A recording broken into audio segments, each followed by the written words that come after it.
Imaculado, eu sou o Fábio de Jesus por Maria e esse é o canal Subindo a Montanha. Palavras de vida eterna, o pão da palavra no seu dia a dia. Hoje é sábado, dia 12 de novembro de 2022. A liturgia que a igreja nos propõe nesse sábado está em Lucas capítulo 18, versículos de 1 a 8. Se você não é inscrito no canal, se inscreva no canal, deixe o seu like. Assim você me ajuda a evangelizar. Quanto mais inscritos, quanto mais likes, compartilhamentos, comentários, mais o YouTube entende que os vídeos são relevantes e oferece o vídeo para muitas pessoas. Então, se você não é inscrito no canal, me ajude a chegar aos 1000 inscritos. Se inscreva no canal. Vamos à liturgia de hoje, então? Pelo sinal da Santa Cruz, livra-nos Deus nosso Senhor de todos os nossos inimigos. Em nome do Pai, do Filho e do Espírito Santo. Amém. Naquele tempo, propôs-lhes Jesus uma parábola para mostrar que é necessário orar sempre, sem jamais deixar de fazê-lo. Havia em certa cidade juiz que não temia a Deus nem respeitava pessoa alguma. Na mesma cidade vivia também uma viúva que vinha com frequência à sua presença para dizer-lhe: faze-me justiça contra o meu adversário. Ele, porém, por muito tempo não o quis. Por fim refletiu consigo: eu não temo a Deus, nem respeito os homens. Todavia, porque esta viúva me importuna, lhe farei justiça, senão ela não cessará de me molestar. Prosseguiu o Senhor: ouvis o que diz esse juiz injusto? Por acaso não fará Deus justiça aos seus escolhidos, que estão clamando por ele dia e noite? Porventura tardará em socorrê-los? Digo-vos que em breve lhes fará justiça. Mas quando vier o Filho do Homem, acaso não achará fé sobre a terra? Palavra da salvação. Glória a vós, Senhor. Querido, Jesus nos conta uma parábola. O Senhor disse que havia uma viúva. Você sabe que naquela época de Jesus não existia previdência social, não existiam pensionistas. As mulheres eram sustentadas pelos homens, seja pelo marido, seja pelos filhos. E uma viúva era alguém que não tinha quem a sustentasse. Ela não tinha quem a sustentasse. Era uma pessoa condenada à indigência. Contudo, essa viúva, ela possuía uma causa.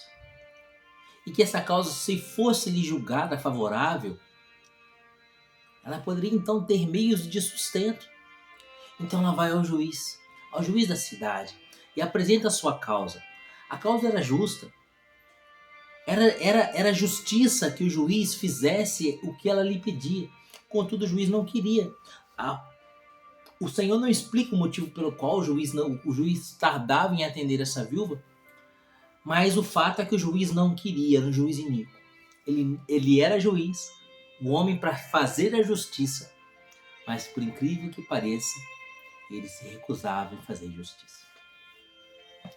E aí o Senhor diz então que a viúva insiste e pede, clama e suplica, e repete mais uma vez, pede, clama, suplica, e vai mais uma vez na porta do juiz e pede, clama, suplica. E ela insiste de tal maneira, com tal frequência, com tal intensidade que o juiz desiste. O juiz que não estava nem um pouquinho voltado, não sei por que interesses, talvez ele tivesse até algum interesse financeiro, quem sabe, não sei, Jesus não explica na parábola. Mas o fato é que o juiz não estava nem um pouquinho interessado em satisfazer a justiça, em fazer aquilo que a viúva lhe suplicava. Mas tamanha foi a sua insistência que ele diz aqui: eu não temo a Deus nem respeito os homens, versículo 5. Todavia, porque essa viúva me importuna, lhe farei justiça, senão ela não cessará de me molestar. O que Jesus quer nos ensinar com esta palavra? Qual é a palavra de vida eterna que está escondida nesses versículos de 1 a 8 do capítulo 18 de Lucas? Queridos, A chave de leitura desse trecho evangélico está no início e no fim da proposição de Jesus. Está nos versículos 1 e 8. Olha como Jesus começa o evangelho de hoje. Ele diz, a palavra diz, Jesus lhes propôs uma parábola para mostrar qual o objetivo dessa parábola. Para mostrar que é necessário orar sem jamais deixar de fazer. Então, quando Jesus apresenta essa parábola, Jesus tem um objetivo. Quando Jesus propõe essa parábola, Jesus tem um objetivo. Ele quer nos mostrar, ele quer nos ensinar que é preciso que oremos, que supliquemos, que clamemos a Deus sem jamais deixar de fazê-lo. E olha como que Jesus encerra no versículo 8. Digo-vos que em breve lhes fará justiça, mas quando vier o Filho do Homem, acaso achará fé sobre a terra? Quando vier o Filho do Homem, ele achará fé sobre a terra? Qual que é o nexo? Qual que é a chave de leitura que faz com que esse quebra-cabeça se encaixe? Primeiro, Jesus diz que é preciso orar sem jamais deixar de fazê-lo. Depois ele conta uma parábola de um juiz que não queria fazer justiça, mas se sentiu obrigado pela insistência da viúva. E depois ele encerra dizendo, quando o Filho do Homem vier, ele vai encontrar fé sobre a terra? A carta aos Hebreus diz que sem a fé é impossível agradar a Deus. A fé é o elo que nos une a Deus. A fé é aquilo que nos põe na presença do Senhor. E como então faremos para ter fé, para nos mantermos a fé? Como o próprio Jesus diz aqui, quando o Filho do Homem vier, ele encontrará fé sobre a terra. Como manter acesa a chama da fé em nossos corações?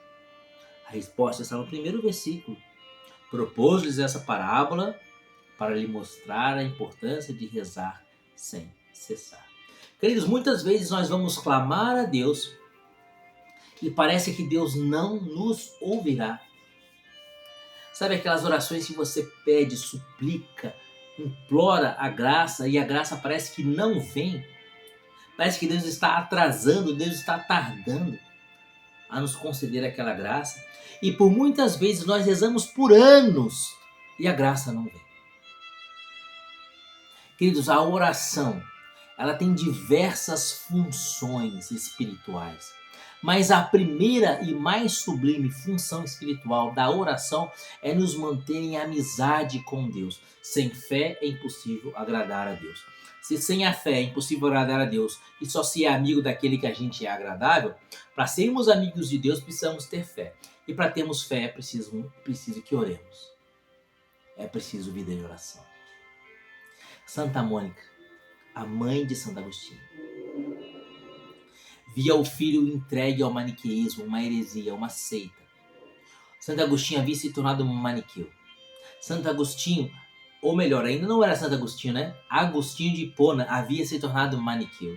Agostinho de Hipona havia se entregado aos pecados da carne, à luxúria. Agostinho de Hipona tinha uma concubina com a qual ele teve um filho. Santo Agostinho de Hipona vivia uma vida completamente errada, uma vida completamente mergulhada no pecado. Ele vivia uma vida completamente mergulhada na idolatria, no paganismo. Contudo, a mãe dele era cristã e rezava, e suplicava e implorava a Deus pela conversão de Agostinho. Ela rezou 30 anos. 30 anos. Ela rezou um ano, parece que Deus não ouvia as orações de Mônica.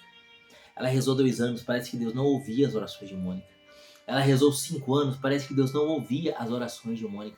Ela rezou 10 anos, parece que Deus não ouvia as orações de Mônica. Ela rezou 15 anos, parece que Deus não ouvia as orações de Mônica. Ela rezou 20, 25, 29 anos, 29 anos e 6 meses, e parece que Deus não estava escutando a oração de Mônica. Agostinho não se convertia. Agostinho continuava mergulhado no pecado.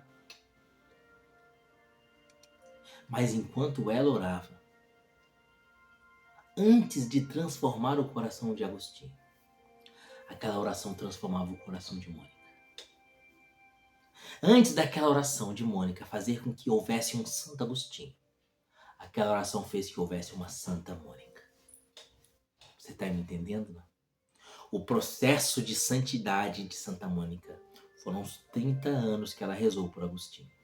Se ela não tivesse rezado 30 anos por Agostinho, se Agostinho talvez tivesse se convertido na primeira oração de Mônica, talvez hoje sim tivéssemos um grande Santo Agostinho, doutor da igreja. Mas talvez não teríamos uma Santa Mônica. Talvez se ela rezasse apenas um ano e Agostinho se convertesse, Agostinho subiria aos céus. Talvez fosse até o que ele é, doutor da igreja, bispo. Mas talvez Mônica se perderia e estaria no inferno. Deus sabe de todas as coisas. E tem uma frase que a gente já ouviu falar muitas vezes, né? Deus não tarda, Deus tem o tempo certo. Deus não atrasa, existe o tempo de Deus.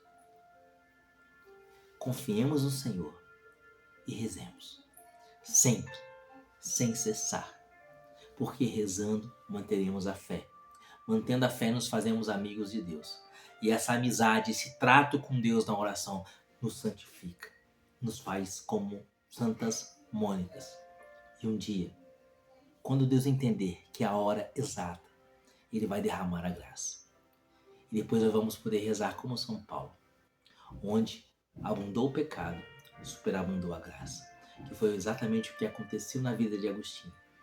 Ele que era um maniqueu, se tornou doutor da Igreja Católica Apostólica Romana.